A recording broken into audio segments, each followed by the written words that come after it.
Hi everybody, it's Mrs. Rebecca here with our very first read aloud of a fairy tale or a folk tale for older kids. So this is intended for elementary schoolers. Of course, you can watch if you're older than that. I love fairy tales and folk tales and I'm a grown-up. And you can also watch if you're younger than that, but we might read some things that are longer than what we would usually read for like a story time. And like I know what we're reading next week isn't quite as happy of an ending. It's a little bit more graphic. Nothing terrible, but anyway, just a little bit darker than maybe what I would do at a story time usually. So that's sort of our warning. So this week we're going to read a twisted fairy tale.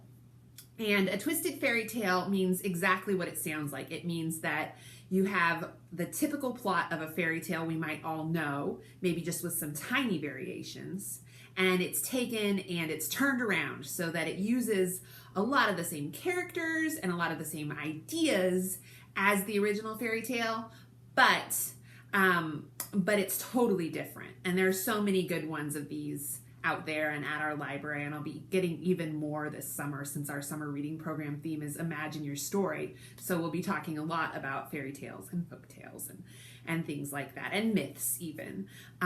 So today we are reading a twisted fairy tale, and it's called The Three Little Wolves and the Big Bad Pig, and it's by Eugene Trevisan and Helen Oxenbury. And it's probably quite obvious to you guys that this is a twisted version of The Three Little Pigs, where instead of the big bad wolf being the bad guy, the big bad pig is the bad guy. So let's go ahead and get started.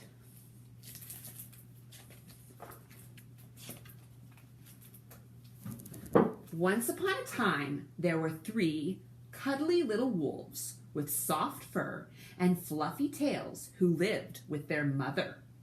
The first was black, the second was gray, and the third was white. So I'm going to bring the book closer so you can see the picture of these sweet little wolves with their mommy wolf. One day, the mother called the three little wolves around her and said, "My children, it is time for you to go out into the world. Go and build a house for yourselves, but beware of the big bad pig." "Don't worry, Mother. We will watch out for him," said the three little wolves. And they set off.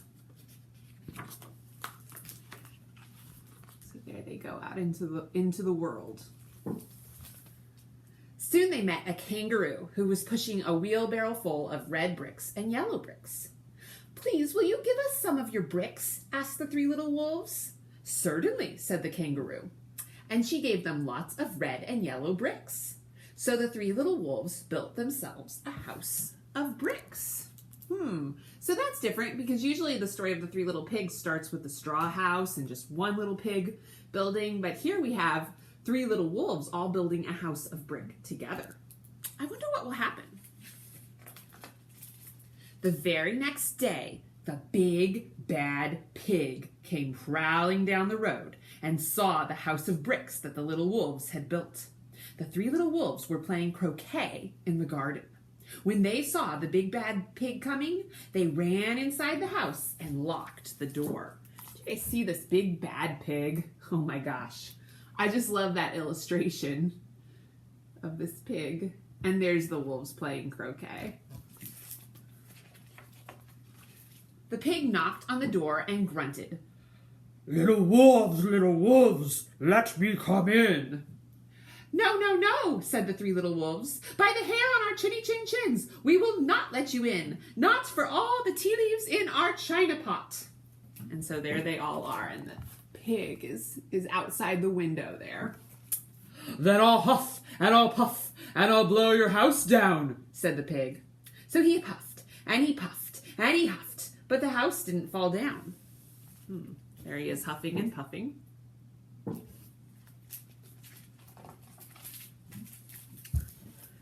But the pig wasn't called big and bad for nothing. He went and fetched his sledgehammer and he knocked the house down. Oh no. So there's the pig knocking the house down with a sledgehammer. And look, the wolves are getting away, which is nice. The three little wolves only just managed to escape before the bricks crumbled, and they were very frightened indeed, of course. "We shall just have to build a stronger house," they said.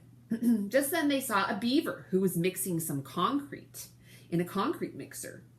"Please, will you give us some of your concrete?" asked the three little wolves. So there they are. And a house made of concrete would be a very strong and kind of neat-looking house. "Certainly," said the beaver, and he gave them buckets and buckets full of messy, slurry concrete. So the three little pigs built themselves a house of concrete. And there they are building their concrete house. No sooner had they finished than the big bad pig came prowling down the road and saw the house of concrete that the little wolves had built. They were playing battledore and shuttlecock in the garden, which I've never heard of, but it looks to be similar to tennis. And I do love this concrete house. It looks so modern. It's almost like they live on a college campus or something like that. Let's see. Oh, the pig rang the bell and said, "Little frightened wolves, let me come in." "No, no, no," said the three little wolves. "By the hair on our chinny-chin-chins, we will not let you in, not for all the tea leaves in our china pot, in our china teapot." "Then I'll huff and I'll puff and I'll blow your house down," said the pig. So he huffed and he puffed and he puffed and he huffed, but the house didn't fall down. Well, of course not. It would be very hard to knock down a house made of concrete. But I bet this pig will figure it out. This is my favorite picture in the whole book. I'm just going to go ahead and show it to you guys. Look at that bad pig. But the pig wasn't called big and bad for nothing. He went and fetched his pneumatic drill and smashed the house down. The three little wolves managed to escape, but their chinny-chin-chins were trembling and trembling and trembling. Well, that would be really scary. And there they all are getting out of the house. "We shall build an even stronger house," they said, because they were very determined. Just then they saw a truck coming along the road carrying barbed wire, iron bars, armor plates, and heavy metal padlocks. So like almost like what a jail would be like or something, or like a military institution. "Please, will you give us some of your barbed wire, a few iron bars and armor plates, and some heavy metal padlocks?" they said to the rhinoceros who was driving the truck. "Sure," said the rhinoceros, and he gave them plenty of barbed wire, iron bars, armor plates, and heavy metal padlocks. He also gave them some plexiglass and some reinforced steel chains, because he was generous and kind-hearted rhinoceros. So the three little wolves built themselves an extremely strong house. It was the strongest, securest house one could possibly imagine. They felt absolutely safe. Wonder what's going to happen. Oh boy. The next day, the big bad pig came prowling along the road as usual. The three little wolves were playing hopscotch in the garden. When they saw the big bad pig coming, they ran inside their house, bolted the door, and locked all the 37 padlocks. The pig dialed the video entrance phone and said, "Little frightened wolves with the trembling chins, let me come in." Show you guys the pictures. "No, no, no," said the little wolves. "By the hair on our chinny-chin-chins, we will not let you in, not for all of the tea leaves in our china teapot."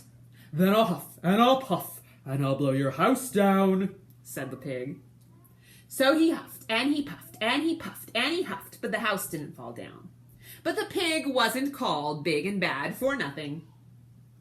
He brought some dynamite, laid it against the house, lit the fuse. Oh my gosh. Look at this big bad pig. He's going to blow up their house. The house blew up. But look, there's some good news. The three little wolves just managed to escape with their fluffy tails scorched.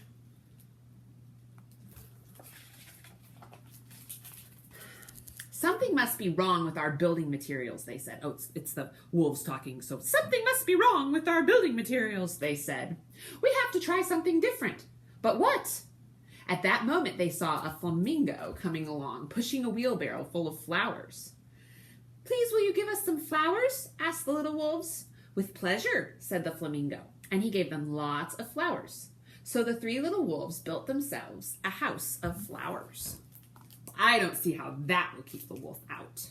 But I guess they've tried fortifying their house as much as possible. That means making it really strong.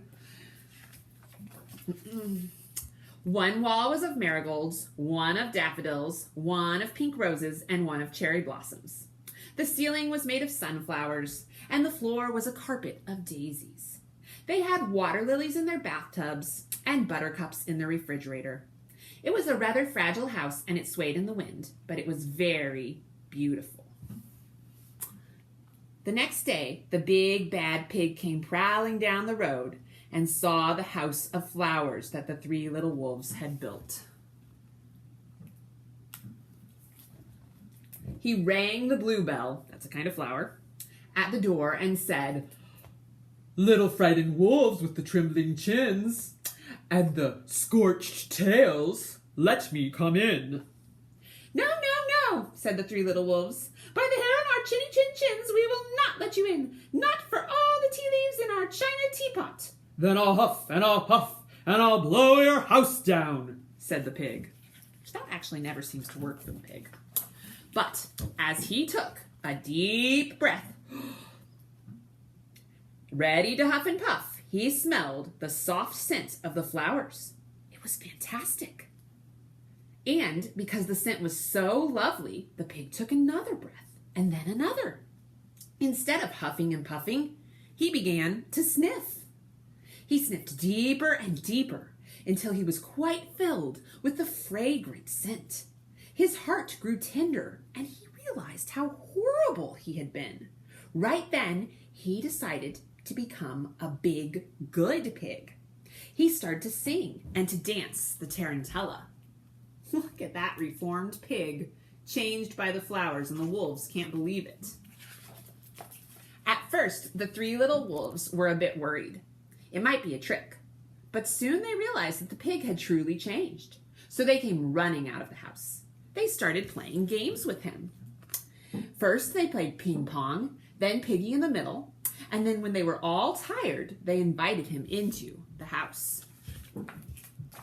They offered him tea and strawberries and wolfberries and asked him to stay with them as long as he wanted.